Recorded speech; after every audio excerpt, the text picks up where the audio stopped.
दोस्तों नमस्कार।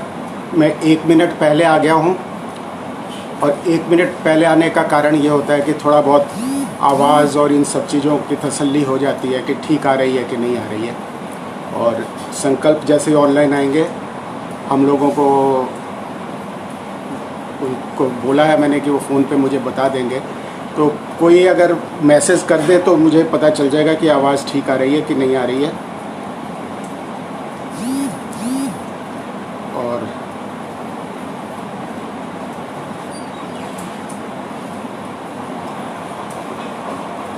शोर आ रहा है। दोस्तों नमस्कार। मैं 1 मिनट पहले आने का कारण ये होता है। चलिए कुछ लोग जुड़ गए हैं और मैं उन लोगों का धन्यवाद वगैरह बाद में हम लोग बात करेंगे। रश्मि संजय जी, सबसे पहले आपका नाम जहन में आया, आपने आज एक सवाल भी पूछा है, तो सवाल भी हम पूछेंगे आदिल रशीद जी से। तो सबसे पहले मैं आपको एक चीज़ बताना चाहता हूँ कि मैंने इतने सालों में बहुत कुछ कहा भी है, लिखा भी है और बहुत से शायरों को सुना भी है, पढ़ा भी है।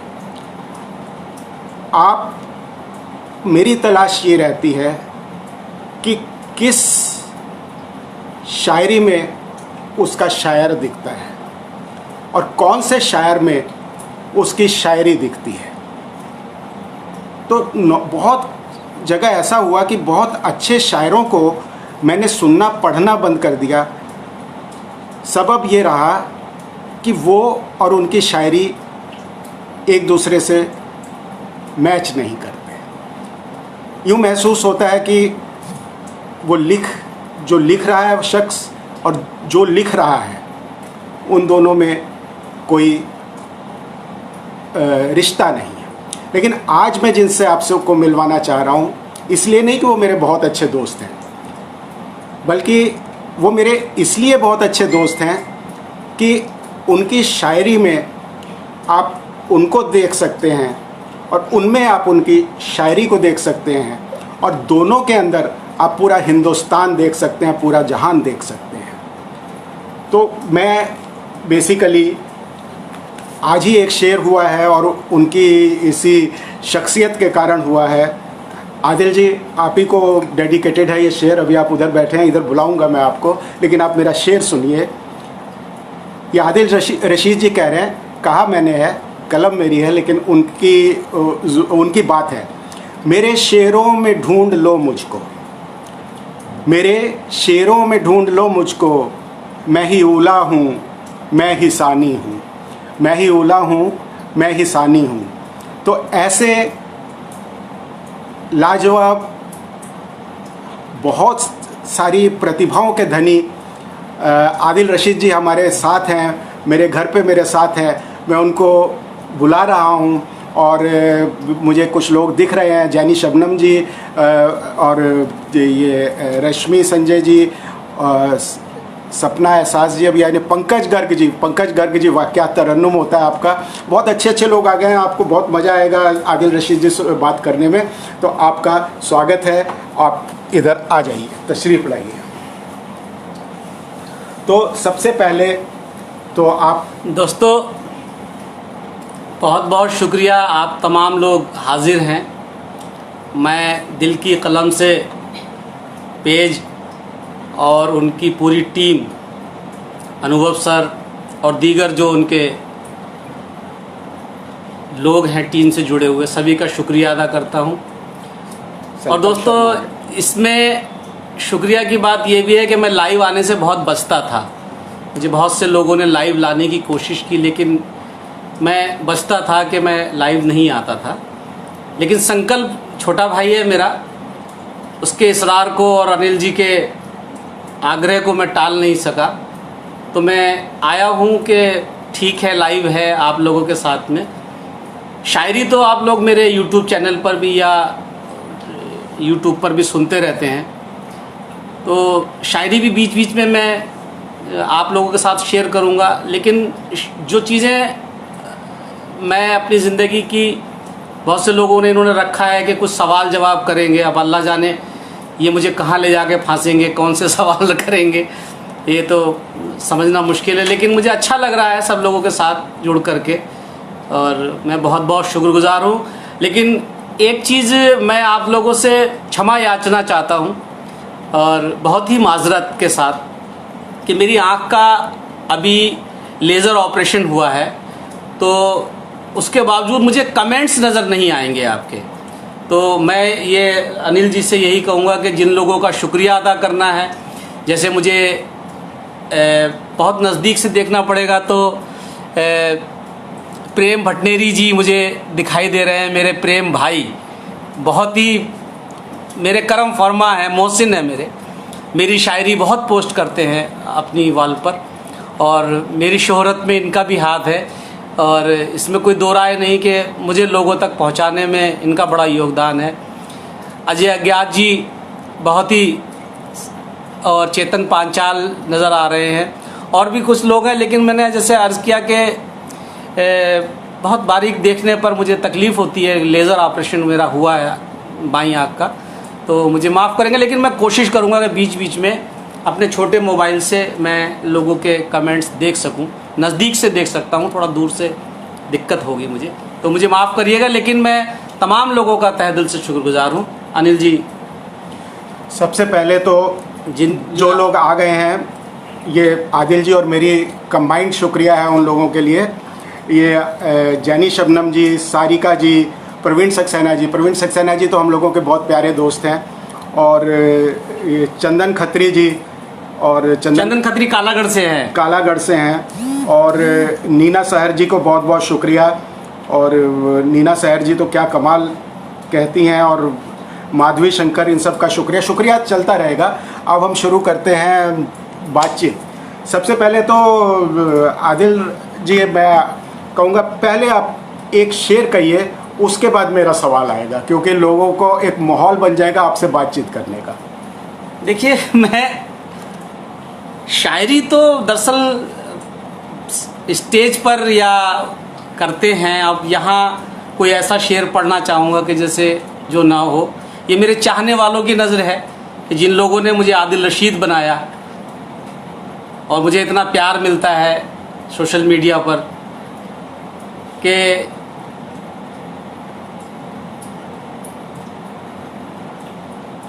मुझे कुछ शेर ऐसे में याद नहीं आते,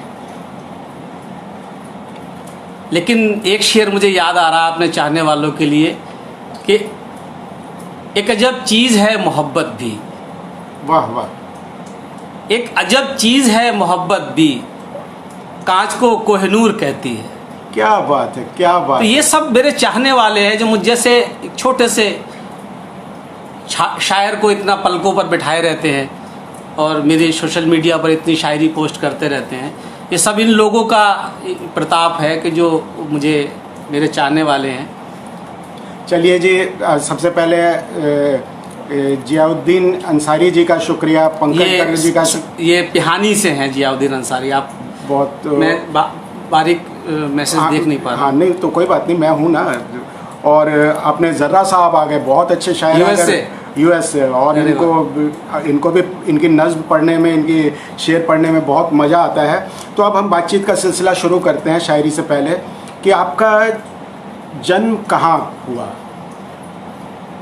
ये एक ही सवाल है, इसका साथ दूसरा सवाल भी पूछ लेता हूँ कि उसके बाद आपकी शिक्षा दीक्षा कहाँ? देखिए, ये तो सबसे बेसिक सवाल है जब किसी से बात की जाती है कि आपका जन्म कहाँ हुआ, फिर आपकी शिक्षा कहाँ हुई। तो मेरा जन्म जो है, मैं एक्चुअली क्या है, मेरा पैतृक गांव जो है वह डिस्ट्रिक्ट शाहजहांपुर में एक जगह है तिलहर, जहाँ के मेरे पूर्वज रहने वाले हैं। और आपके नाम के साथ भी शायद? हाँ, कुछ दिनों तक मेरे नाम के साथ तिलहरी लगा भी रहा। और मेरा जो पहली पुस्तक मेरी जो आई थी, गज़ल से रिश्ता 1990 में, वो मेरे चांद तिलहरी के नाम से ही आई थी, क्योंकि चांद मेरे घर का नाम है। और मेरा जन्म जो है वो हुआ कालागढ़ में। कालागढ़ बहुत ही रमणीक जगह है, बहुत ही सुंदर। शिक्षा मेरी कालागढ़ में ही हिंदी माध्यम से हुई। उर्दू मैंने घर में सीखी, और बस यही है कि कालागढ़ में जो पहले पूरा उत्तर प्रदेश हुआ करता था कालागढ़, और उसके पास में मेरा जन्म जो था वो बिजनौर में हुआ। रोड के इस तरफ पौड़ी गढ़वाल है और रोड के इस तरफ जो है वो बिजनौर डिस्ट्रिक्ट हुआ करता था। तो मेरा जिस अस्पताल में जन्म हुआ 25 दिसंबर 1967 को क्रिसमस की रात में, वो बिजनौर में पड़ता था। बहुत अच्छी बात है। तो उसके बाद ये सवाल आता है कि किस उम्र में जाकर आपको पहली बार ये लगा कि आप शायर हैं, आपको शायरी करनी चाहिए? नहीं, तो पहली लगता किसी को नहीं है शायर होना, ये तुकबंदियाँ करते करते लोग शायर बन जाते हैं। और ऐसे ही कुछ तुकबंदी, दरअसल जो मैंने ज़िंदगी में पहला शेर कहा वो उर्दू का शेर था नहीं। सबसे पहले मैंने कुंडली कही, क्योंकि उस समय मुझ पर काका हाथरसी बहुत हावी थे। तो मैं काका हाथरसी का बहुत बड़ा फ़ैन था और काका हाथरसी के स्टाइल में ही तुकबंदियाँ किया करता था। तो सबसे पहली मेरी एक तुकबंदी थी, जिसे कुंडली कह सकते हैं। वो कालागढ़ में पीटीसी का खूब हुआ प्रचार। वाह।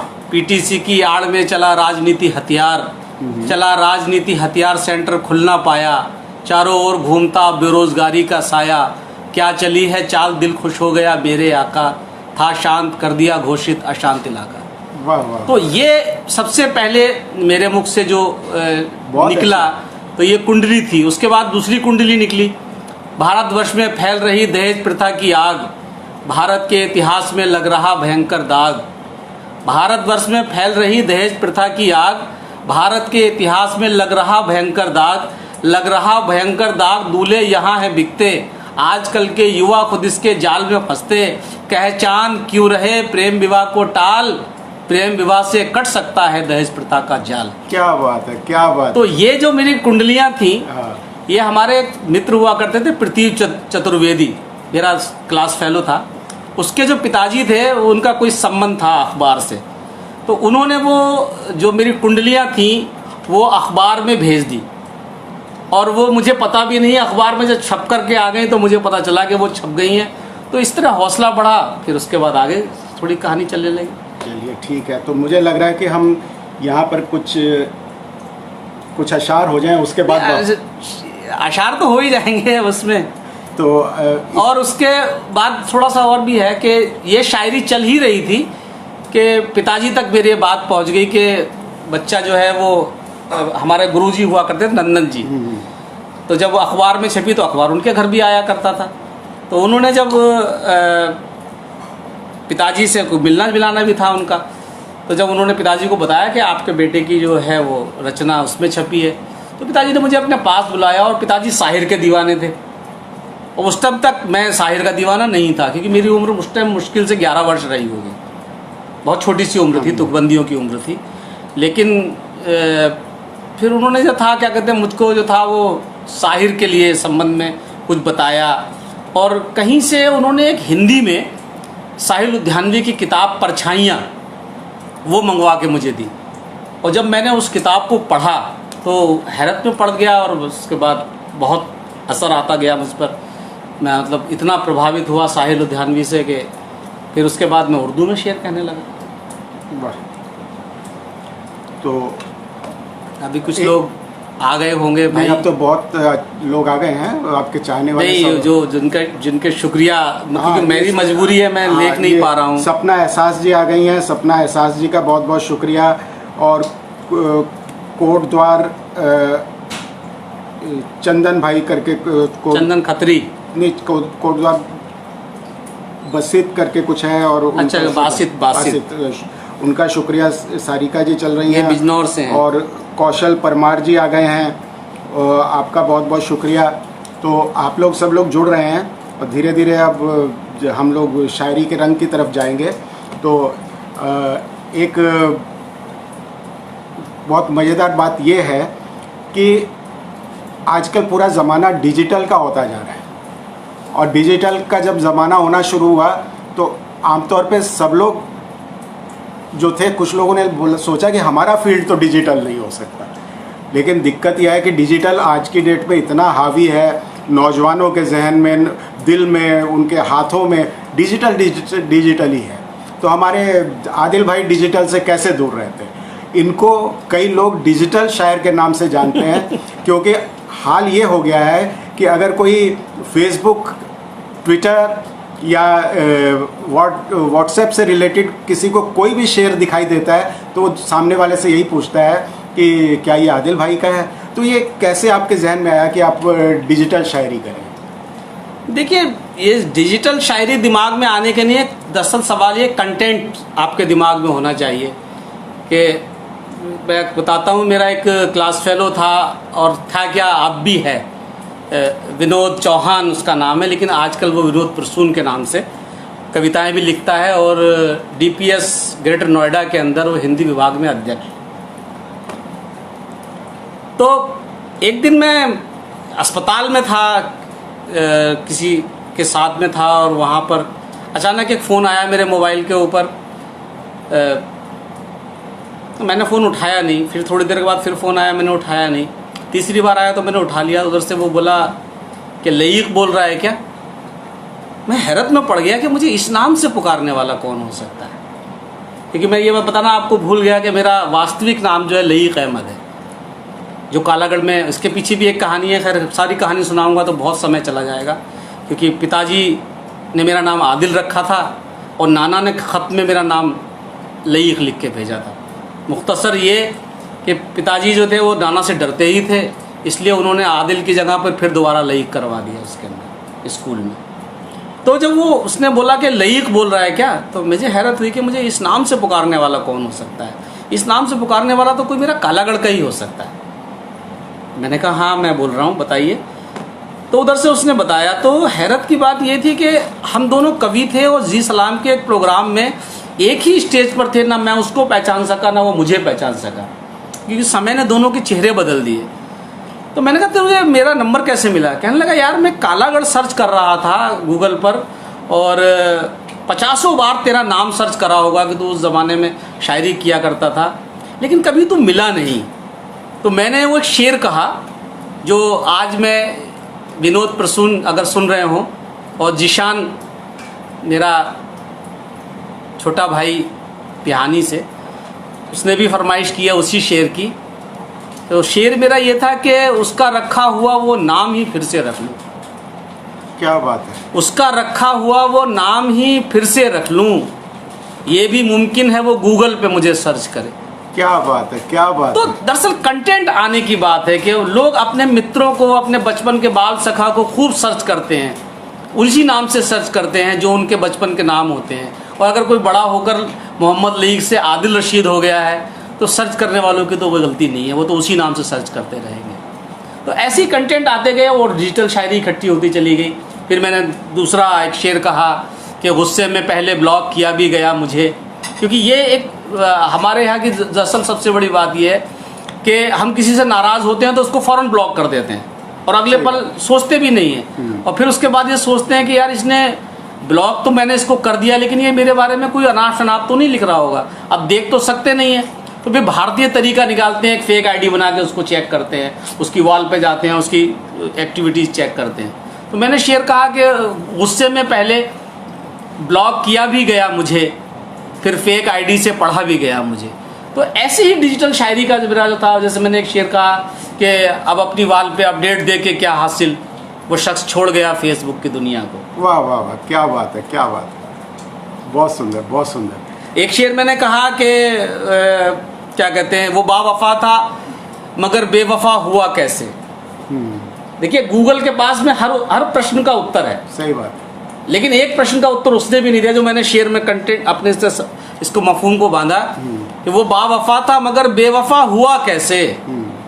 जवाब इसका तो गूगल भी नहीं देता है। क्या बात है, क्या बात है। तो आप गूगल से आपकी शायरी, तो दरअसल कंटेंट तलाश करते करते जो हमारे समय के कंटेंट हैं, जो हमारे समय के सब्जेक्ट हैं, और वो मैंने मतलब यानी कि इस्तेमाल किए। बहुत सुंदर, बहुत सुंदर। पुराने ज़माने की चीज़ें थी नहीं है, नए ज़माने की तो यही सब चीज़ें रहती हैं। ठीक है। और अभी अभी जो चल रहा है, आपको सपना एहसास जी ने वाह वाह, बहुत बहुत शुक्रिया, बहुत सपना जी, माफ़ कीजिएगा मैं सपना जी और तमाम दीगर लोग, मैं लेजर ऑपरेशन की वजह से कमेंट्स नहीं पढ़ पा रहा हूं। आप सोचिए मत, आपकी आंखें हम हैं। जी जी, आप इतने सारे लोगों की जुबान बन गए हैं, तो क्या कोई आपकी आंखें भी नहीं बन सकता क्या? जी बहुत शुक्रिया। तो विनोद चौहान जी हैं। अरे यही तो है विनोद चौहान प्रसून। अच्छा ठीक है ठीक है। और चीनू शर्मा अद्भुत। हाँ। और जर्रा अजय अज्ञात जी, तो अजय अज्ञात जी को मेरा भी सलाम पहुंचे। प्रवीण सक्सेना जी, बहुत अच्छे अच्छे लोग सुन रहे हैं और बड़ा मजा आ रहा है। और अब आगे बात करने से पहले एक गजल या एक नज्म तो आपको कहनी पड़ेगी, उसके बाद हम आगे बढ़ूंगा। मेरे पास देखिए, नज्म का जो माहौल होता है, नज्म एक बड़ी हसास, मतलब शायरी तो पूरी हसास होती है, लेकिन नज्म का ये होता है कि वो उसमें से अगर एक शब्द भी आप छोड़ देंगे, एक्टिविटीज आपकी बदल जाएंगी, तो ना कहने वाले को आनंद आता है, ना सुनने वाले को आनंद आता है। यही कारण है कि मुशायरों में नज्म नहीं। मैं वही पूछने वाला था कि आपकी नज्म कोई पढ़े, और आज मैंने एक फेसबुक पर आपकी नज्म डाली है।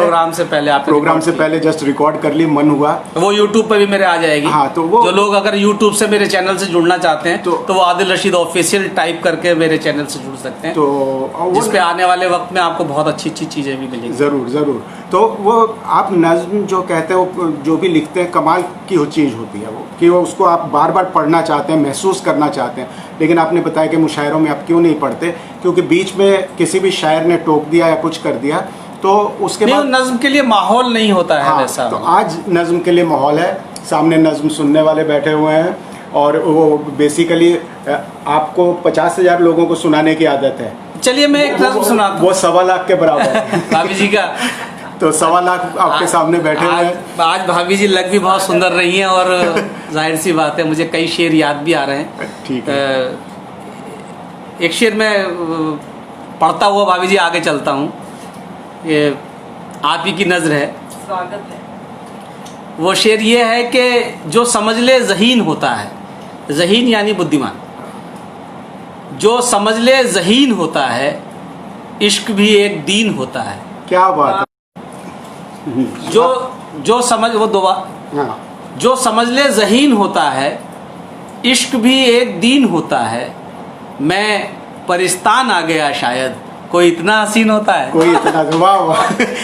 ये शानू को बहुत ज़्यादा पसंद आया, क्योंकि ये इन्होंने जब लिखा था उसकी कहानी और है, लेकिन आज दोबारा जब शानू की नजर हुआ, ये शेर सब्जेक्ट, ये कंटेंट मिला कहाँ से था, ये सब वो अलग है।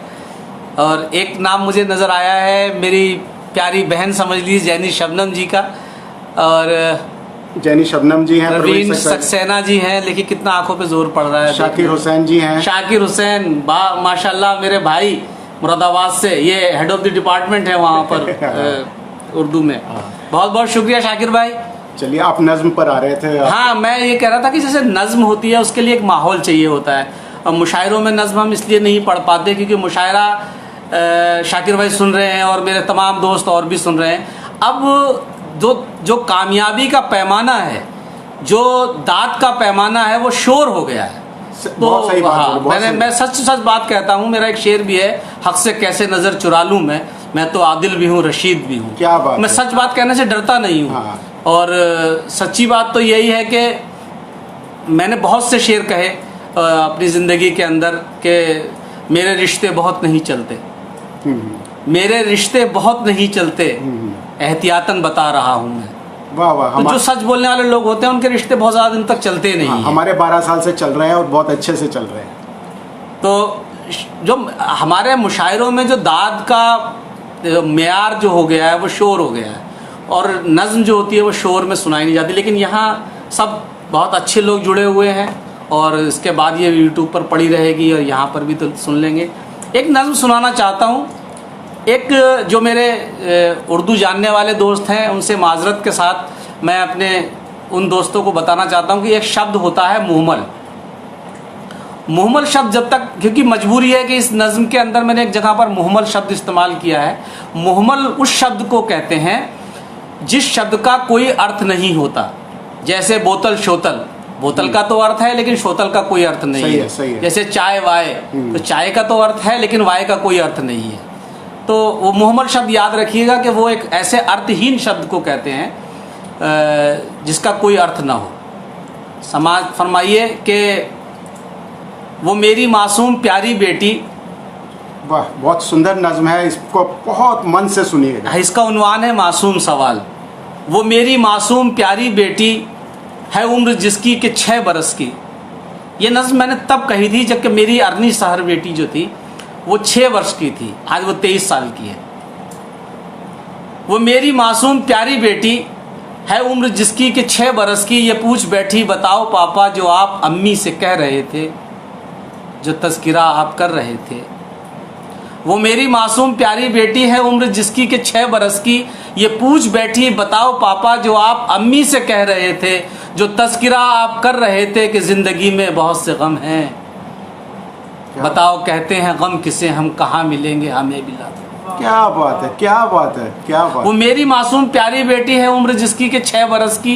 ये पूछ बैठी बताओ पापा जो आप अम्मी से कह रहे थे, जो तज़किरा आप कर रहे थे कि ज़िंदगी में बहुत से गम हैं। बताओ कहते हैं गम किसे, हम कहाँ मिलेंगे, हमें भी ला दो।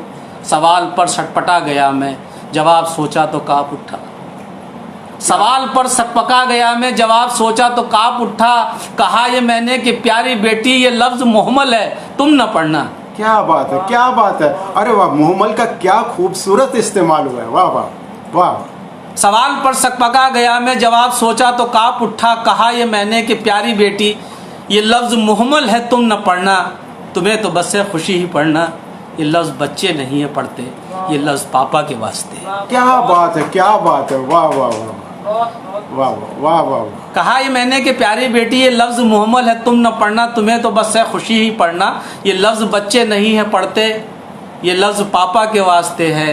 वो मुतमईन हो के सो गई जब, दुआ की मैंने मेरे मालिक है, मेरे खालिक है, मेरे राज़िक, तो ऐसे लफ्ज़ों को मौत दे दे। क्या बात है, क्या बात। वो मुतमईन हो के सो गई जब, दुआ की मैंने मेरे मालिक है, मेरे खालिक, तो ऐसे लफ्ज़ों को मौत दे दे। मानी जिसके कि रंजो गम है, न पढ़ सके ताकि कोई बच्चा न जान पाए वो इनके मतलब। नहीं तो फिर इख्तियार दे दे कि इस जहाँ की सभी किताबों हर एक लुगस्से में नोच डालूं, खुरच दूं उनको, मिटा दूं उनको, जहाँ जहाँ पर भी गम लिखा है, जहाँ जहाँ पर भी। क्या बात है, क्या बात है। आप आगे बढ़ने लायक, मुझे भी नहीं छोड़ा। आपकी भी आंखें नम हो गई। सामने शानू बैठी है और वो दरअसल उसके रोंगटे खड़े हो गए सुनकर। दरअसल ये इसीलिए नज़में नहीं पढ़ी जाती हैं मुशायरों में। नहीं, सही बात है, क्योंकि इस चीज़ को पढ़ते टाइम पे हम भी पूरी तरह डूब जाते हैं और सुनने वाला भी डूब जाता है। ये बहुत महसूस करने वाली बात थी। इसको सुना तो जा ही नहीं सकता, इसको सिर्फ महसूस किया जा सकता। कई चीज़ें होती हैं कि उसको हम सुनते हैं, कई चीज़ें होती हैं, हम कई बातें ऐसी होती हैं उनको हम महसूस करते हैं। हमको ये गम को इस तरह से महसूस कराने के लिए और बच्चों के लिए कितना ज़रूरी है इससे दूर रहना। आपका बहुत बहुत शुक्रिया। बहुत कुछ और जो नाम ये है आपके कुछ नाम और ऊपर चले गए, अभी मैं देख रहा था। इमरान अहमद नए हैं जो अभी हैं। संकल्प शर्मा तो हैं ही हमारे। संकल्प तो हमारे पीठ पे हाथ रख के बैठे हुए हैं, जहां हम गलत करेंगे कान भी पकड़ेंगे। अजय अज्ञात जी भी लगातार बैठे हुए हैं, बहुत अच्छी बात है। और विनोद जी आपके हैं ही, जर्रा हैं, और मनोज कुमार निगम जी हैं, और माधवी शंकर हैं। ये लोग अभी हैं और अभी और लोग जुड़ते रहेंगे। एक मेरे को अभी मैसेज आया है, पाली नोएडा से हैं, पाली राज जो तो, पाली सैनी, तो वो और जीशान है, चंदन खत्री हैं। हाँ, सबका बहुत बहुत। विनोद चौहान मेरा बाल सखा, विनोद प्रसून आज की तारीख में एक साथ एक प्रोग्राम में पहुंचे, एक स्टेज पर थे। ना ये मुझे पहचान सका ना मैं इसको पहचान सका, क्योंकि ये विनोद चौहान से विनोद प्रसून हो गया, मैं मोहम्मद लईक से आदिल रशीद। एक मुझे ऐसा ही शेर याद आया जहां आपने मोबाइल नंबर अपना सेम रखने के बारे में बात करी है। उसके पीछे कहानी है लंबी, लेकिन सब कहानियां बताएंगे तो बहुत लंबी कहानी है। शेर तो बताइए कम से कम। हाँ, जाने किस वक्त अचानक उसे याद आ जाए, मैंने ये सोच के नंबर नहीं बदला अपना। क्या बात है, क्या बात है, क्या। दरअसल जब आप किसी को अपने बहुत दिनों बाद किसी मित्र को फ़ोन करो और अचानक वो फ़ोन कोई दूसरा उठाए और वो कहे कि वो इस नंबर पर नहीं है, बड़ा चोट लगती है। इसलिए अचानक एक कॉल आने की उम्मीद रहती है कि कोई भूला भटका हमको, हमारा बिछड़ा हुआ साथी हमको फ़ोन करेगा। अभी एक उसके 2-3 शेर भी आपसे सुनना चाहेंगे। दरअसल मैं एक शेर अपने कालागढ़ के दोस्तों के लिए सुनाना चाहता हूँ कि मेरे चंदन खत्री ने एक सवाल मुझे भेजा था व्हाट्सएप के ऊपर कि भैया ये सवाल ज़रूर प्रोग्राम में बताइएगा हाँ, कि वो सवाल- काला ठीक है, आप ही पढ़िए। कालागढ़ में आपका सबसे प्रिय दोस्त कौन था? बहुत मुश्किल में डाल दिया पूछ के। अब मुश्किल ये है कि मैं पहले तो आपको चंदन ये शेर सुना दूं कि उम्र अपनी पता नहीं चलती, क्या बात है, उम्र अपनी पता नहीं चलती, साथ बचपन का कोई दोस्त नहीं। क्या बात है, क्या बात है। मेरे सबसे प्रिय 2 दोस्त थे, जफ़र अली सिद्दीकी शन्नू और शमीम अहमद, दोनों इस दुनिया में नहीं हैं। ओहो। और एक था राजकिशोर शर्मा, एक राजेंद्र शर्मा का मेरी ज़िंदगी में बड़ा अहम रोल रहा है।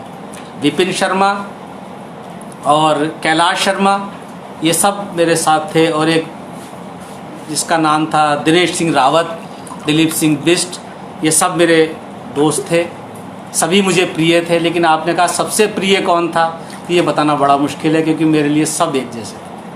बहुत अच्छा। अभी मैं एक बात, और हम लोग उस विषय पर तो आ चुके हैं। आपने डिजिटल शायरी में, और अब मैं चाहता हूँ कि आपके पासवर्ड का भी खुलासा हो, तो ये बताइए कि आप पासवर्ड कौन कौन से रखते हैं और क्यों रखते हैं। फिर उसके बाद मैं भी कुछ बताऊँगा। दरअसल ये जो मेरा पासवर्ड वाला शेर बहुत वायरल हुआ, आपको मैं बता दूं कि इसके लाखों टिकटॉक वीडियोस बन चुके हैं, और मुझे लगता है सभी जानते हैं। हिंदुस्तान और पाकिस्तान हर जगह करोड़ों लोगों ने में सुना होगा। और लेकिन उसके एक आध शेर और भी उस गज़ल का बहुत खूबसूरत है, लेकिन क्योंकि ये पासवर्ड वाला ज़्यादा हिट हो गया तो लोग उससे ही वो इनका नहीं, इस शेर के पीछे की कहानी ये तब की है जब फेसबुक नहीं था। फेसबुक भी वजूद में नहीं आया था, व्हाट्सएप वजूद में नहीं था। उस वक्त मैं ब्लॉग लिखा करता था,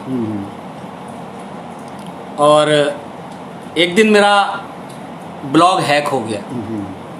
मुझे बड़ी हैरत हुई, मैंने गूगल को एक ईमेल लिख दिया, तो उन्होंने मानने से इनकार किया कि साहब ऐसा हो ही नहीं सकता, आप कहीं आप या तो साइबर कैफ़े में किसी में जो है अपना गूगल अकाउंट ओपन छोड़ दिया होगा, तो किसी ने बदल दिया होगा, अदरवाइज ऐसा हो नहीं सकता। मुझे बरते अचानक फिर मेरे एक दोस्त का एक दिन एक फ़ोन आया कि भाई आजकल तो ब्लॉग नहीं लिख रहा है, क्या बात है। तो मैंने कहा यार वो मेरा ब्लॉग हैक हो गया, पता नहीं वहाँ से कुछ मैं लॉगिन ही नहीं कर पा रहा हूँ, बड़ी परेशानी हो रही है मेरे को। तो उसने कहा कि अच्छा वो वापस मिल जाए तो कुछ खिलाएगा पिलाएगा। तो मैंने कहा हाँ यार तू टेक्निकल आदमी है, तू कर दे भाई।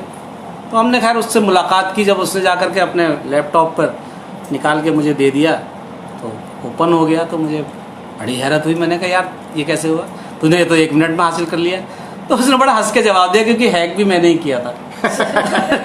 तो मैंने कहा यार तूने कैसे किया? कहने लगा मैं एक दिन बैठा हुआ था, अचानक मेरे दिमाग में आया कि इसका ईमेल का पासवर्ड क्या हो सकता है। तो मेरे आइडिया से मैंने एक नाम डाला कि बहुत करीब था आदिल, मतलब लईक जो मेरा नाम था उस वक्त का, चांद घर का, कि इसके करीब एक शख्स था। मैं नाम नहीं लेना चाहता अनिल जी, मैं परिवार वाला हूँ इस समय, वो भी परिवार वाले हैं, तो वो नाम हो सकता है इसका पासवर्ड हो। और भाभी जी सच बात यह है कि एक मुद्दत तक उसी का नाम मेरा पासवर्ड था। चलिए अब शेर पढ़िए फिर वही वाला। तो उसने वो नाम डाला और वो जीमेल जो था मेरा वो लॉगिन हो गया। जब लॉगिन हो गया तो उसके हाथ में सारे हथियार आ गए, उसने वो भी छुपा दिया, ये भी छुपा दिया। तो वो शेर तभी का था मेरे यहाँ पे कि हम सुनना चाहिए। आप क्यों रोएंगे मेरी खातिर, हाँ फर्ज ये सारे इस गुलाम के हैं, सही है, सही है। दिन में 100 बार याद करता हूँ, पासवर्ड सारे तेरे नाम के हैं। वाह वाह। तो मैं जितनी बार पासवर्ड एंटर करता था उतनी बार उसको दिन में याद करता था। वाह वाह। तो वो शेर एक कहानी से बनकर आया, और फिर उसके बाद वो हर किसी की कहानी बन गया। अब उसके बाद क्या हुआ मैं आपको बताऊं, आए दिन इनका अकाउंट अब तो हैकर्स लोग हैक करते हैं। वो इसलिए नहीं करते कि एक शायर के अकाउंट में उनकी दिलचस्पी है, उसमें तो शायरी होगी सिर्फ। उनकी दिलचस्पी ये है कि पासवर्ड किसके नाम के हैं, और वो ढूंढने के लिए अब आजकल इनका अकाउंट हैक हो रहा है। लेकिन 2 बार हो चुका है लेकिन वापस मिल जाता है। हाँ, क्योंकि क्योंकि पासवर्ड मैंने सिक्योरिटी लगा रखी है थोड़ी सी। और आपने एक और कहानी है एक शेर के पीछे, और पर उससे पहले एक कोई छोटी गज़ल हो जाए। एक तो मेरी फरमाइश है जो दहलीज पर था गज़ल चलिए मैं आपकी फरमाइश पे पढ़ देता हूँ। हाँ, वो एक मेरे को बहुत ही इनकी प्यारी एक गज़ल है, अगर वही पढ़ रहे हैं। इस गज़ल की ये भी चीज़ आपको पता होगी कि 10 साल तक बगैर मतले के हाँ, गज़ल 10 साल बाद इसका मतला बना, और फिर तब तक इस रदीफ पे एक और गज़ल बन गई। हाँ, जैसे ये गज़ल जब मैं कह रहा था तो इसकी इस ज़मीन पर जब गज़ल में कह रहा था तो मुझसे मतला नहीं होता था, और मतला कहने की कोशिश में एक शेर बढ़ जाता था। जैसे अज़राह मजाक अगर तफरी में कहूँ कि बेटे की तमन्ना में लड़कियां पैदा होती चली गई, तो इसी तरह से मतला नहीं कह पाता था और एक शेर और बढ़ जाता। 18 शेर की गज़ल हो गई लेकिन मतला नहीं हुआ 10 साल के बाद में। इसी बीच मैंने एक रदीफ बदल करके और भी गज़ल कह दी। अब वो गज़ल आप सुन लीजिए कि रात क्या आपका साया मेरी दहलीज पे था। क्या? अरे रितु को बोल दो जब फ़ोन कट जाए। रात क्या आपका साया मेरी दहलीज पे था, सुबह तक नूर का चश्मा मेरी दहलीज पे था। रात क्या आपका साया मेरी दहलीज पे था, सुबह तक नूर का। पूरी गज़ल नहीं पढ़ूंगा क्योंकि बहुत लंबी गज़ल है, तो तीन शेर सुना देता हूं। हाँ। मुझे बहुत अच्छा लगता है। रात क्या आपका साया मेरी दहलीज पे था, सुबह तक नूर का चश्मा मेरी दहलीज पे था। क्या बात। रात फिर एक तमाशा मेरी दहलीज पे था, रात फिर एक तमाशा मेरी दहलीज पे था, घर के झगड़े में ज़माना मेरी दहलीज। क्या बात है, क्या बात है, क्या बात है। रात फिर एक तमाशा मेरी दहलीज पे था, घर के झगड़े में ज़माना मेरी दहलीज पे था। मैंने दस्तक के तकाज़ों को निभाया तब भी। क्या बात है। मैंने दस्तक के तकाज़ों को निभाया तब भी, जब मेरे खून का प्यासा मेरी दहलीज पे था। क्या बात है, क्या बात। मैंने दस्तक के तकाज़ों को निभाया तब भी, ये काम जब मेरे खून का प्यासा मेरी दहलीज पे था। बहुत खूब। अब कहूँ इसको मुकद्दर या कहूँ खुददारी, प्यास बुझ सकती थी दरिया मेरी दहलीज। क्या बात है, क्या बात। उसने तंज करने के लिए उसने तो दस्तक दी थी, मैं समझता था कि भैया मेरी दहलीज। क्या बात है, क्या बात है, क्या बात। तंज करने के व्यंग करने के लिए उसने तो दस्तक दी थी, क्या बात। मैं समझता था कि भैया मेरी दहलीज पे था। उसके चेहरे पे झलक उसके ख्यालात की थी, वो तो बस रस्म ज़माना मेरी दहलीज पे था। क्या बात है, क्या बात है, बहुत खूब। उसके बाद इसी ज़मीन में एक और गज़ल हो गई थी, उसके भी एक दो शेर सुन लीजिए कि मेहरबान था कि सितमगर मेरी दहलीज पे था। क्या बात है। मेहरबान था कि सितमगर मेरी दहलीज पे था, फिर कोई भेस बदल कर मेरी दहलीज पे था। क्या बात है, क्या बात। मेहरबान था कि सितमगर मेरी दहलीज पे था, फिर कोई भेस बदल कर मेरी दहलीज पे था। उसने दस्तक से भी पहले दी दुआएं मुझको। क्या बात है। उसने दस्तक से भी पहले दी दुआएं मुझको। क्या बात। कितनी उजलत में कलंदर मेरी दहलीज पे था। क्या बात है, क्या बात है, बहुत सुंदर। इतनी जल्दी में कलंदर मेरी दहलीज पे था कि उसने मेरे दरवाजे पे दस्तक देने से पहले ही मुझे दुआएं दे दी। क्या बात, बहुत खूब। उसने दस्तक से भी पहले दिन दुआएं मुझको, कितनी उजलत में कलंदर मेरी दहलीज पे था। बहुत सुंदर, बहुत शुक्रिया, बहुत शुक्रिया। बहुत सुंदर, बहुत अच्छा। और रश्मि संजय जी का बहुत बहुत शुक्रिया। सतीश कक्कर जी का बहुत शुक्रिया। सतीश कक्कर जी आज आखिर तक रुक के आप सुनिएगा, बहुत अच्छे शेर होने जा रहे हैं। संकल्प शर्मा का शुक्रिया और प्रवीण सक्सेना जी का तो शुक्रिया। ज़रा 15 मिनट रह गए हैं हमारे पास। देखिए अगर हम शायरी पढ़ते तो कितना। हाँ, नहीं अभी है 20 मिनट है, आप चिंता मत कीजिए। अभी तो शायरी तो पढ़नी, अभी लोगों ने आपकी शायरी को भी शायरी से अच्छा मुझे यही लग रहा है कि मेरे जो चाहने वाले हैं वो मेरी ज़िंदगी के बारे में जाने, मेरे स्ट्रगल के बारे में जाने।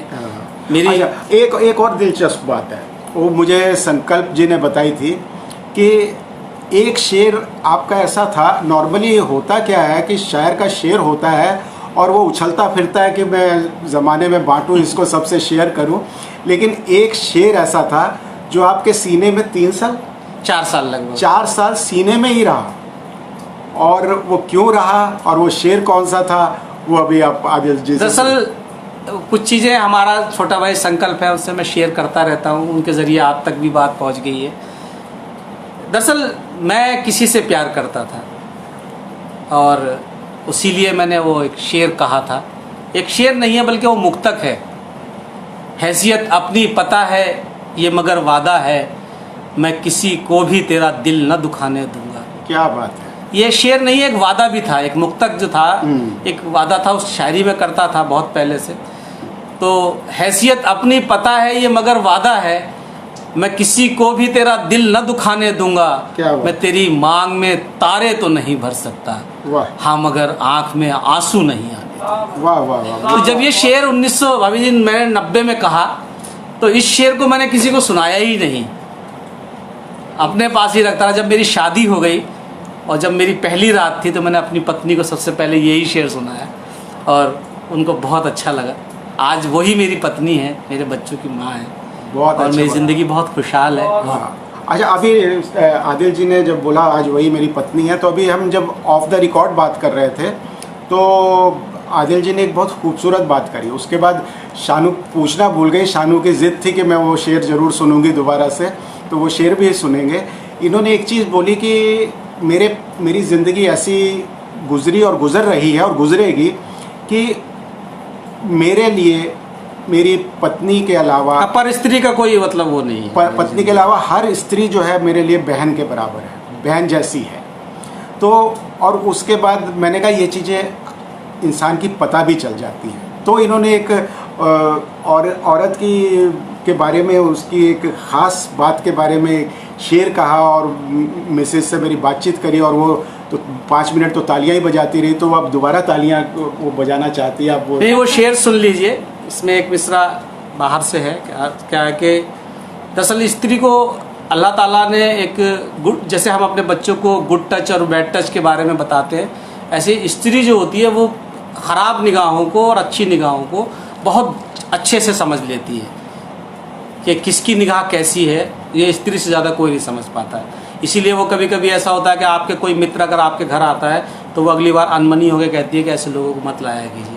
वो क्या देखती है, क्या समझती है, वो तो साथते, क्योंकि स्त्री को ईश्वर ने एक ऐसी दौलत से माला माल किया है कि वो किसी की निगाहों में छुपी हुई दुर्भावना जो होती है वो उसको फौरन भाप लेती है। तो मेरी गज़ल चल रही थी, उस गज़ल के कहो तो एक दो शेर सुनाएंगे ना वो आपके। ये गज़ल मैंने कहीं पढ़ी भी नहीं है, ये भी हैरत की बात है। आज इसको ही पढ़ते हैं, फिर पूरी सुनाइए आप, एक दो शेर नहीं। हाँ, मैं 2-3 शेर सुना देता हूँ कि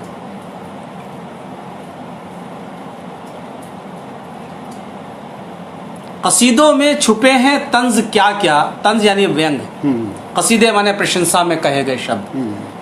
कसीदों में छुपे हैं तंज क्या क्या, भाप लेती है। कसीदों में छुपे हैं तंज क्या क्या, भाप लेती है।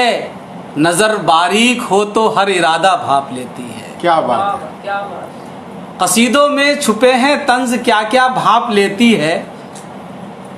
नजर बारीक हो तो हर इरादा भाप लेती है।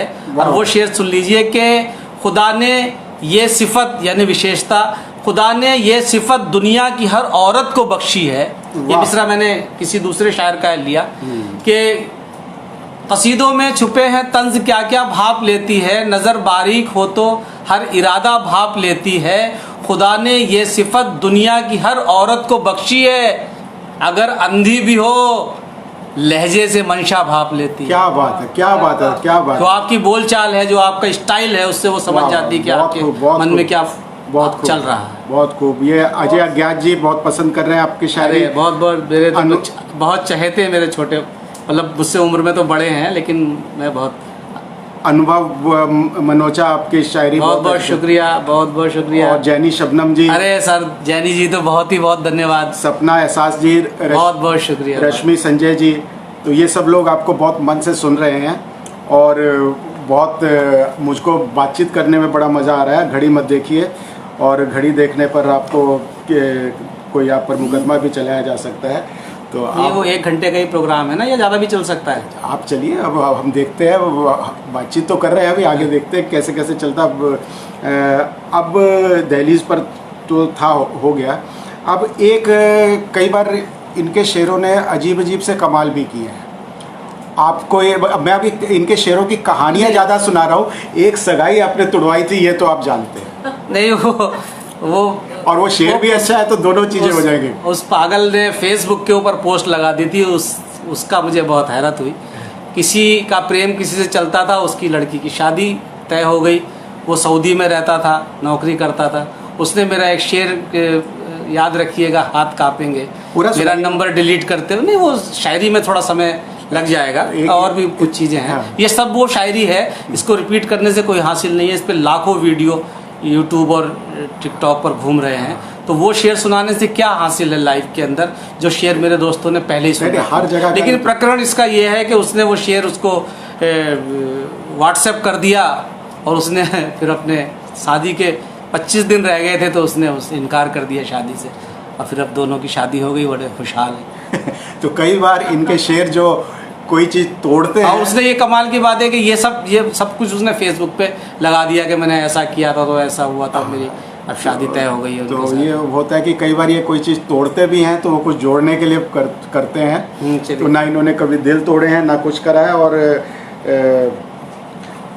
एक बात में और मेरे जहन में ख्याल थे, मेरे अपने सवाल तो नॉर्मली अब इतने नहीं बचे, आपके अपने मन में भी कुछ सवाल होंगे कि मैं इनका जवाब देना चाहता हूँ।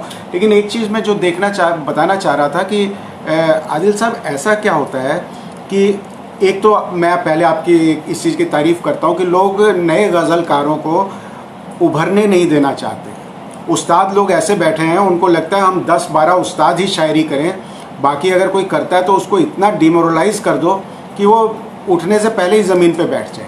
दरअसल ये एक तरीके की एहसास कमतरी है, जो लोग नए लोगों को आगे नहीं आने देना चाहते।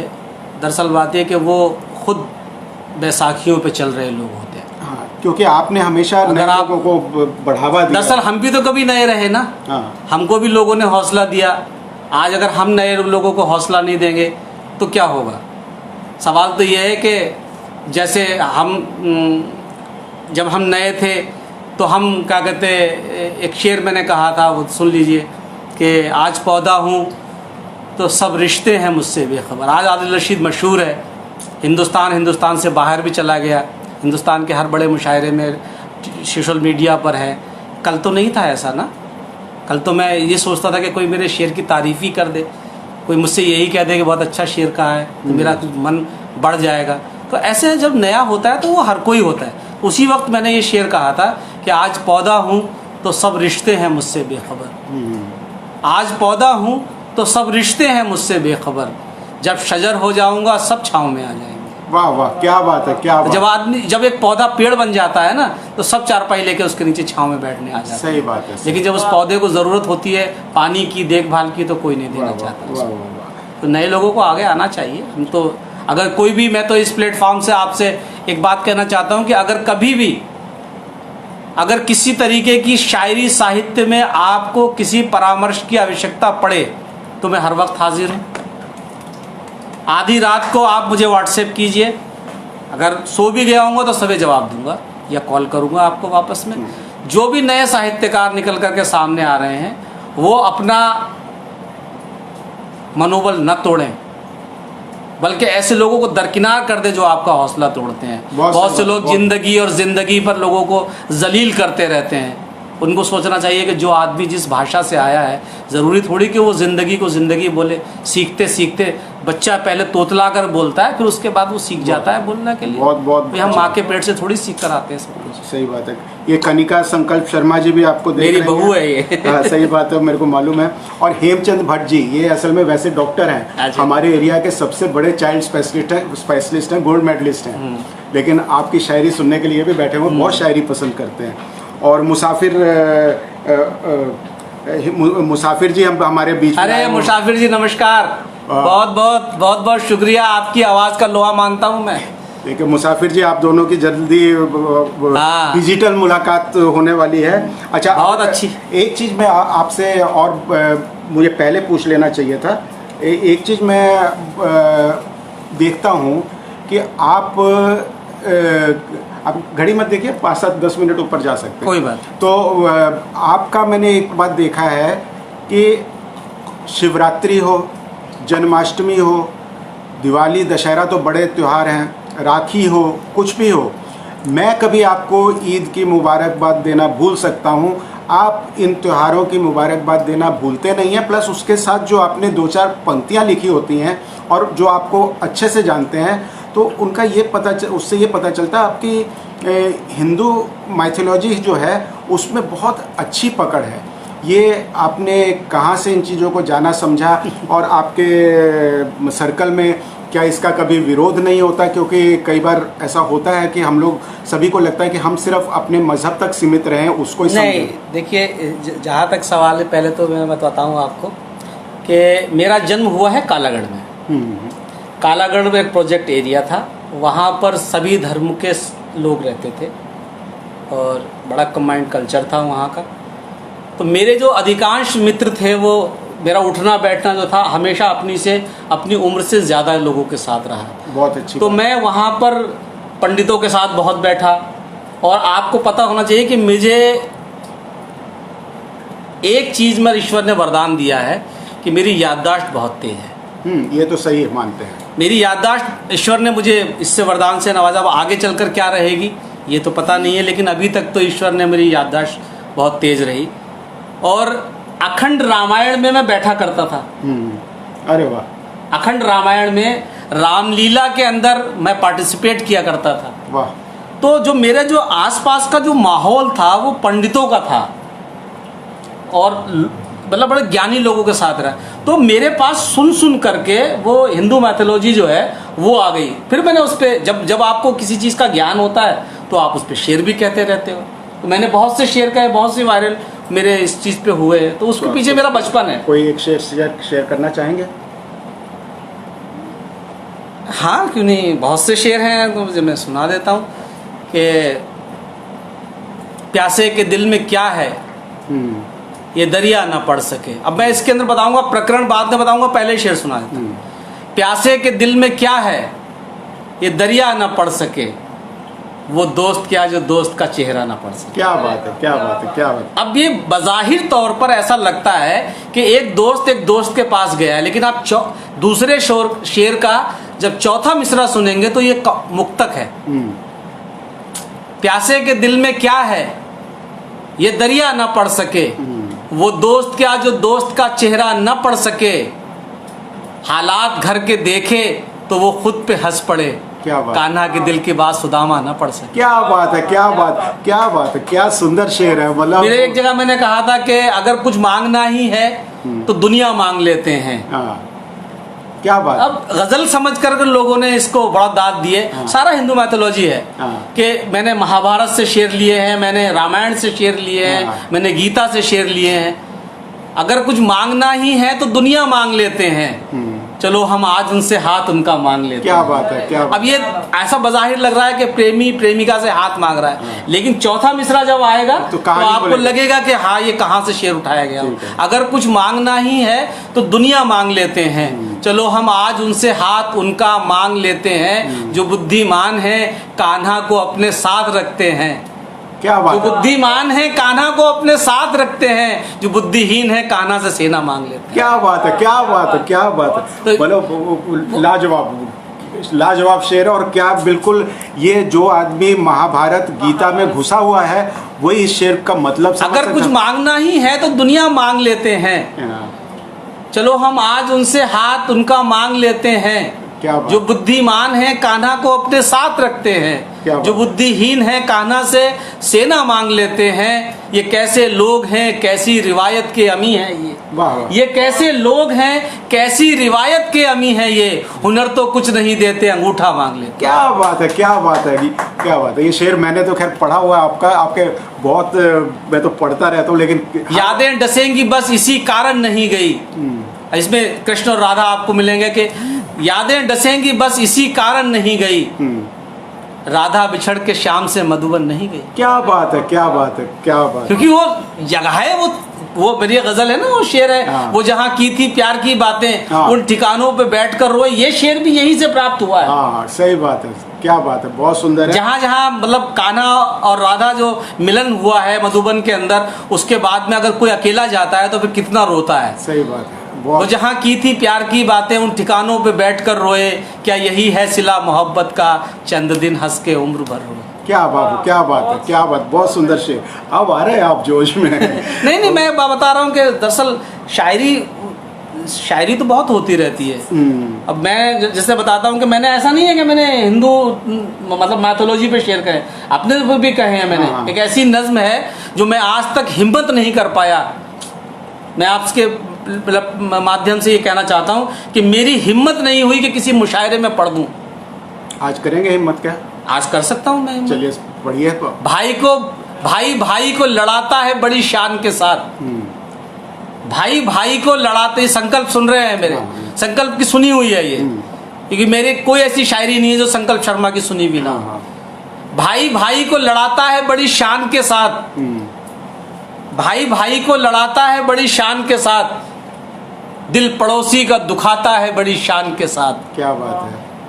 भाई को लड़ाता है बड़ी शान के साथ, दिल पड़ोसी का दुखाता है बड़ी शान के साथ, ब्याज का पैसा भी खाता है बड़ी शान के साथ। वाह। उस पे भी शान से कहता है मुसलमान हूँ मैं, देख के ऐसे ही किरदार परेशान हूँ मैं। क्या बात है, क्या बात है। बहुत बहुत सुंदर बात कही। और बेसिकली जो इस तरह के लोग होते हैं वो हिंदू मुसलमान से ऊपर उठ के उनका अपना ही एक दीन और ईमान है जो जिन पर आपने कटाक्ष करा है। और नहीं, ये किरदार हमारी आंखों के सामने, हमें सब्जेक्ट वहीं से तो मिलते हैं। सही बात है। देखिए भाई को लड़ाता है बड़ी शान के साथ, दिल क्योंकि भाई से भाई को लड़ाने को अल्लाह ने मना किया लेकिन कर रहा है। पड़ोसी का दिल दुखाने को अल्लाह ने मना किया लेकिन कर रहा है। भाई को लड़ाता है बड़ी शान के साथ, दिल पड़ोसी का दुखाता है बड़ी शान के साथ, ब्याज का पैसा भी खाता है बड़ी शान के साथ, उस पे भी शान से कहता है मुसलमान हूं मैं, देख के ऐसे ही किरदार परेशान हूं मैं। मतलब अजाब यानी कि ऊपर से प्रकोप उतरना। एक दिन अर्श से उस शख्स पे उतरेगा इताब, दिल में कीना है मगर कौन से करता है खिताब, हद तो ये है कि रमजान में पीता है शराब। क्या बात है। हद तो ये है कि रमजान में पीता है शराब, उस पे कहता है कि एक साहिब ईमान हूं मैं, देख के ऐसे ही किरदार परेशान हूं। क्या बात है। बहुत सुंदर, बहुत सुंदर, बहुत सुंदर। तो हम हिम्मत नहीं कर पाते ना मुशायरों में ऐसी चीजें, क्या पता कहाँ से कौन आदमी खड़ा हो जाएगा और संभालना मुश्किल हो जाएगा। ये यासीन अख्तर साहब हैं, आपको बहुत शुक्रिया दोस्तों। और मैंने फिर अर्ज कर दूं कि मैं लेजर ऑपरेशन की वजह से नहीं आप उसको बार बार कहने की जरूरत नहीं है। मंजू सहगल भाभी जी बहुत नमस्कार। और बहुत अच्छे अच्छे लोग आ रहे हैं। मुसाफिर जी लगातार आपकी तारीफ कर रहे हैं। डॉक्टर मधुचंदा चक्रवर्ती, ये हम मेरी बहुत अच्छी बहन है, बहुत बहुत शुक्रिया। और अजय अज्ञात जी तो हैं ही लगातार बने हुए। सारिका ओबराय लगी हुई हैं, चंदन खत्री जी हमारे साथ हैं, और बालमोहन पांडे बहुत बहुत शुक्रिया। बहुत नया शायर है, बहुत अच्छी। हाँ, इसको सुना है मैंने। क्या बहुत अच्छी। बालमोहन पांडे को मैंने पढ़ा है फेसबुक पर। बहुत मनमोजी शायर है, बहुत अच्छा शेयर कर रहा है। अनुभव वो भी है हमारे साथ। और एक चार मिसरे में और एक मुक्तक सुनाना चाहता हूँ। हाँ सुनाइए। अभी बस वो अभी है क्या, मेरा दिल कर रहा है कि मैं आपको ये वो चीजें हैं जो वो चीजें हैं जो कभी पढ़ ही नहीं सका मैं। तुम भी इधर आ जाओ शर्मा, इधर आ जाओ ना। अपने देश के प्रेम में मैं, हाँ देश प्रेम की बात मैं अभी करने वाला था। अब उस पर और अच्छा मैं एक चीज़ बता दूं कि कल आपकी रिकॉर्डिंग, हाँ कल गांधी जी पे इनकी रिकॉर्डिंग भी है दूरदर्शन पे, और बेसिकली उसकी तैयारी करनी थी, लेकिन ये हमारा प्रेम है कि हम इनको कहीं भी खींच सकते हैं, ये आज हमारे बीच में है। वो ये है कि बहुत सी चीज़ें आती हैं। आदिल रशीद साहब, आप मतलब जो वीर रस के लोग हैं वो समझते हैं कि वही प्रेम, देश प्रेम की कोई बातें कर सकते हैं, लेकिन हम क्योंकि गज़ल के लिए जाने जाते हैं इसलिए हम मंचों पे ये चीज़ें नहीं पढ़ पाते हैं। लेकिन आज का आपका पटल आपके पेज से मैं पढ़ रहा हूँ, सुनिएगा। इधर की और उधर की सारी बातें छोड़िए साहिब। क्या बात है, क्या बात है। पहला ही मिसरा कमाल है। इधर की, ये मुहावरे हैं। हाँ। इधर की और उधर की सारी बातें छोड़िए साहिब। एक आपकी मुहावरों की एक कोई पूरा रिकॉर्ड भी है किसी गजल में, क्या ये वही वाली गजल है? नहीं, वो अलग है। वो दूसरी गजल है जिसमें सबसे अधिक मुहावरे हैं। वो चलो आपको मिल जाएगी। वो गजल अभी यहाँ तो नहीं पढ़ी जाएगी। एक इनकी गजल है जिसने मुहावरों का रिकॉर्ड बनाया है, वो कविता कोश पर है। हाँ कविता कोश पर देख सकते हैं। इधर की और उधर की सारी बातें छोड़िए साहिब, बहुत ये एक मुहावरा है। अगर ईमान वाले हैं तो फिर ईमान की कहिए, ये दूसरा मुहावरा है। इधर की और उधर की सारी बातें छोड़िए साहिब, अगर ईमान वाले हैं तो फिर ईमान की कहिए, वाह। इधर की और उधर की सारी बातें छोड़िए साहिब। हाँ। अगर ईमान वाले हैं तो फिर ईमान की कहिए, नबी का कौल है हुब्बे वतन लाजिम है मोमिन पर। अगर मैं चाहता तो इसको हिंदी में कर सकता था, लेकिन क्योंकि ये मिसरा इस तरकीब के साथ रखा गया, हाँ। क्योंकि हमारे हुजूर मोहम्मद सल्लल्लाहु अलैहि वसल्लम का ये कौल यानी कथन है कि जिस देश में रहो उस देश से प्यार करो, वहाँ की कानून व्यवस्था से प्यार करो। बहुत सही बात है। इधर की और उधर की सारी बातें छोड़िए साहिब। अगर ईमान वाले हैं तो फिर ईमान की कहिए, नबी का कौल है हुब्बे वतन लाजिम है मोमिन पर, जो हिंदुस्तान में रहिए तो हिंदुस्तान की कहिए। वाह वाह वाह, क्या बात है, बहुत सुंदर, बहुत सुंदर, बहुत अच्छी, बहुत। अगर ईमान वाले हैं तो फिर ईमान की कहिए, नबी का कौल है हुब्बे वतन लाजिम है मोमिन पर, वाह वाह, जो हिंदुस्तान में रहिए तो हिंदुस्तान की कहिए। वाह, बहुत सुंदर, बहुत अच्छा। और तो सबसे पहले तो ये कि आप तो खत्म कर दीजिए। आदिल रशीद साहब का बहुत बहुत शुक्रिया, क्योंकि आज जो इन्होंने रंग जमाया वो रंग बहुत कम देखने को मिलता है लाइव में इस तरह का। लेकिन मैं एक सवाल जो हमारे कम से कम लाइव पे तो पड़ा रहा है, वो सवाल बहुत इंपॉर्टेंट है, वो हम जरूर रखेंगे। हम सवाल रह गया था, लेकिन मैं सवाल छोड़ जाता हूँ, जवाब फिर कभी रहेगा। कि हमारे आदिल रशीद जी नहीं, अब छोड़ दीजिए। ऑलमोस्ट बहुत सारी कंट्रीज़ में गए हैं, और एक कंट्री को छोड़ के ये दिलचस्प सवाल हम अभी छोड़ जाते हैं, इसको फिर कभी करेंगे। और क्योंकि अब कर लीजिए, जवाब दे देते हैं। चलिए, तो ऐसा है कि ये अपने दुबई गए हैं, मस्कट गए हैं, इंडिया के हर कोने में गए हैं, लेकिन ये मैंने इनसे पूछा तो इन्होंने उस टाइम मुझे जवाब नहीं दिया था। ये अभी तक कभी पाकिस्तान नहीं गए। क्या आपको पाकिस्तान से बुलावा नहीं आया? संकल्प जी दोबारा जुड़े हैं, जरा दोबारा जुड़े हैं, वो कट गया था। देखिए, जो पाकिस्तान का जहाँ तक ताल्लुक़ है, एक बार पाकिस्तान से बुलावा आया था। ये मेरे ख्याल से 2012 की बात है। एक फरहानुर रहमान साहब पाकिस्तान में हैं, वो फेसबुक फ्रेंड थे मेरे। तो वो उनको गुलजार देहलवी साहब को एक मुशायरा वो करा रहे थे लाहौर पाकिस्तान में, तो उनको करना था, लेकिन उस वक्त मेरा पासपोर्ट नहीं था। अच्छा। और दूसरी बात है कि जब उन्होंने मुझसे कहा कि आप पासपोर्ट बनवा लीजिए, तो मैंने कहा कि अगर मैं पासपोर्ट बनवा भी लूँगा तो मैं पाकिस्तान नहीं आऊँगा। हाँ, ये दिलचस्प सवाल है। उन्होंने कहा भाई क्यों नहीं आएंगे? तो मुझे एक वाकया याद आया 2010 का। हमारे एक दोस्त हैं मलिकजादा जावेद साहब, उन 2010 में उनके घर बैठे हुए थे हम। तो उन्होंने बताया कि यार हमारे एक मित्र थे, उनको पाकिस्तान एम्बेसी में जा करके पाकिस्तान का वीज़ा के लिए अप्लाई करना था। तो मैं अपनी गाड़ी में लेकर उनके घर चला गया, मतलब वो उनको गाड़ी में बैठाल करके अपने मित्र को, और वो पाकिस्तान एम्बेसी चले गए। और वो हमारे मलिकजादा जावेद साहब जो हैं, इनका असली नाम दानिश महमूद है, वो एक बड़ा प्रोग्राम भी करते रहते हैं। तो एक क्लास अफसर हैं उत्तर प्रदेश गवर्नमेंट के अंदर। और वो जब अपने दोस्त को बैठा करके पाकिस्तान एम्बेसी ले गए, तो उसके वहाँ से लौट आए, तो 5 दिन बाद उनके दरवाजे पे पुलिस खड़ी हुई थी। और उसने वो दिखाया फ़ोटो कि ये गाड़ी देखिए, ये गाड़ी आपकी पाकिस्तान एम्बेसी गई थी, गाड़ी आप ही की है। तो उन्होंने कहा हाँ जी मेरी है। उनको बैठाया और सेटिस्फाई किया बहुत मुश्किल से। तो मैंने फरहानुर रहमान साहब को यही बात बताई कि मेरे भाई वो एक क्लास अफसर हैं, उनको तो समझाने में लाले पड़ गए, मेरा हाल क्या होगा पाकिस्तान जा करके। हमने कहा हम ऐसे देश नहीं जाएंगे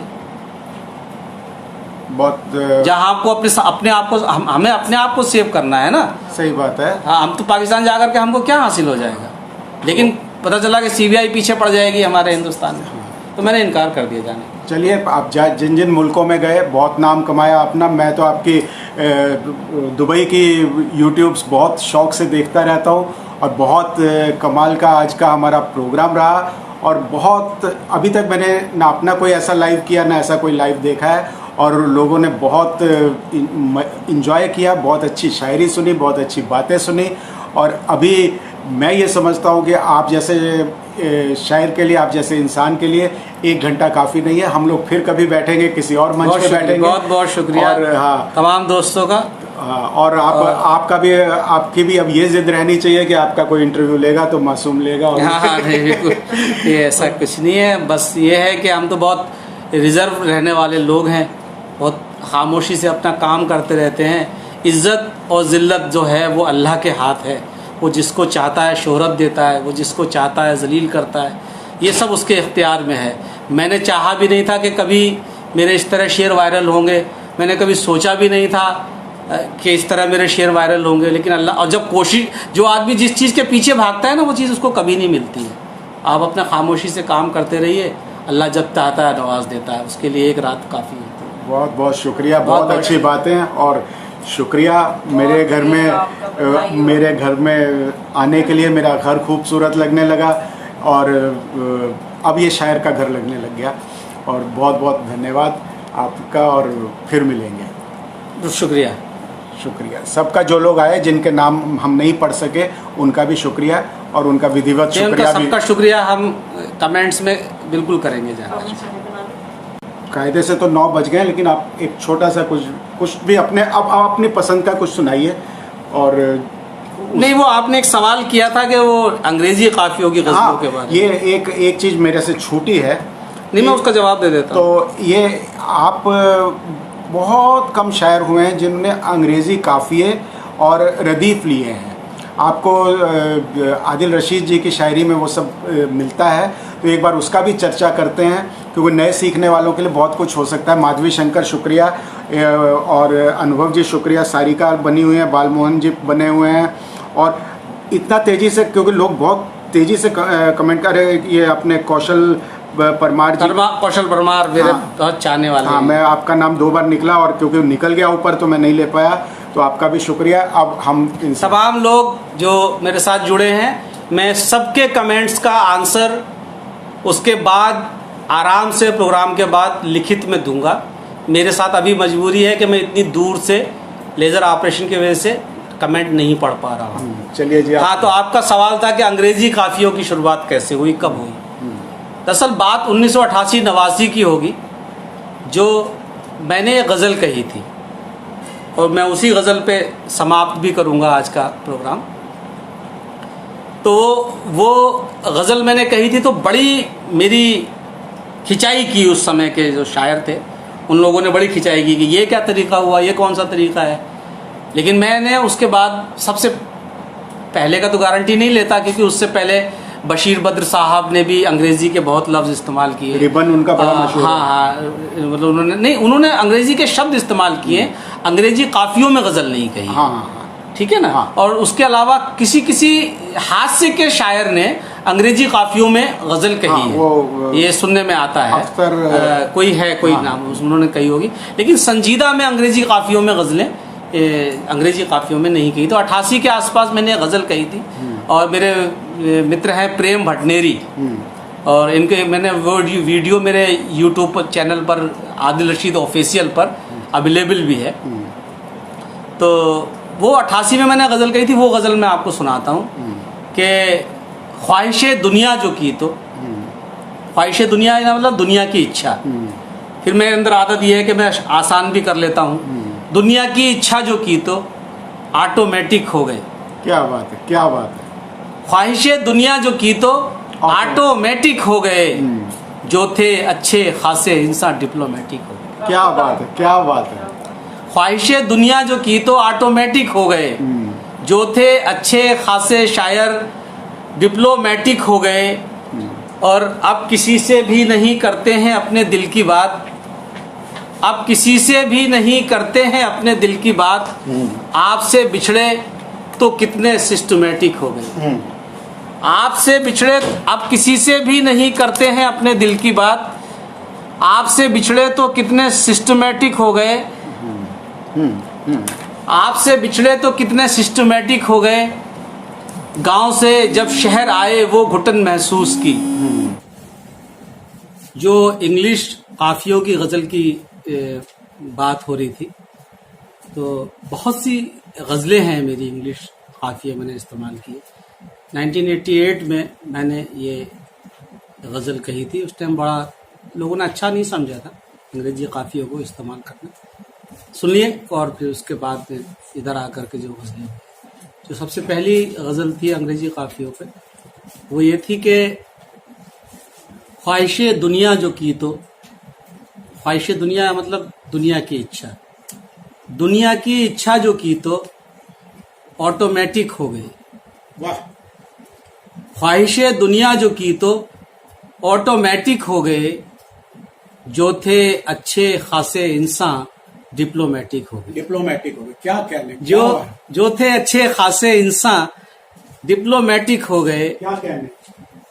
ख्वाहिशे दुनिया जो की तो ऑटोमेटिक हो गए, जो थे अच्छे खासे इंसान डिप्लोमेटिक हो गए।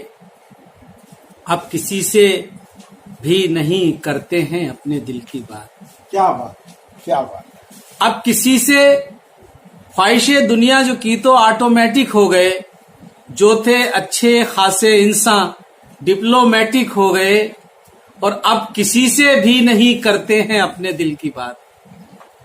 अब किसी से भी नहीं करते हैं अपने दिल की बात, आपसे बिछड़े तो कितने सिस्टमैटिक। वाह वाह वाह, क्या बात। अब किसी से भी नहीं करते हैं अपने दिल की बात, वाह। आपसे बिछड़े तो कितने सिस्टमैटिक हो गए। क्या कहने।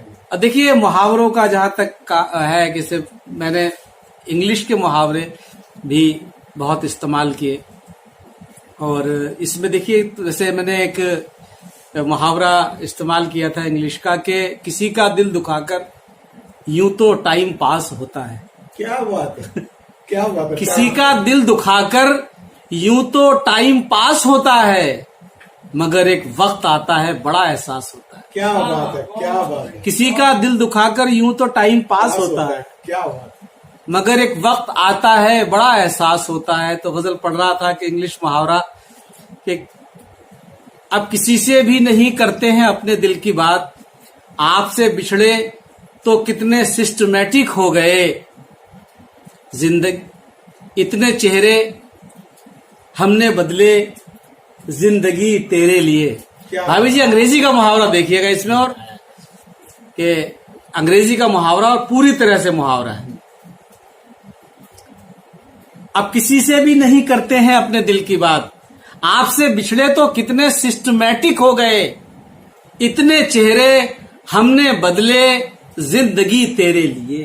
क्या बात। इतने चेहरे हमने बदले, जिंदगी तेरे लिए।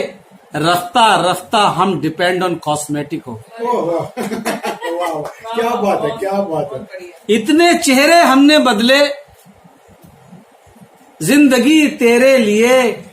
रफ्ता रफ्ता हम डिपेंड ऑन कॉस्मेटिक्स हो गए। वाह वाह। आपसे बिछड़े तो कितने सिस्टमैटिक हो गए। गांव से जब शहर आए वो घुटन महसूस की। क्या बात है। गांव से जब शहर आए वो घुटन महसूस की। धीरे धीरे ज़हनो दिल तक अस्थमैटिक हो गए। क्या बात है, क्या बात है। क्या क्या। गांव से जब शहर आए वो घुटन महसूस की। धीरे धीरे ज़हनो दिल तक अस्थमैटिक हो गए।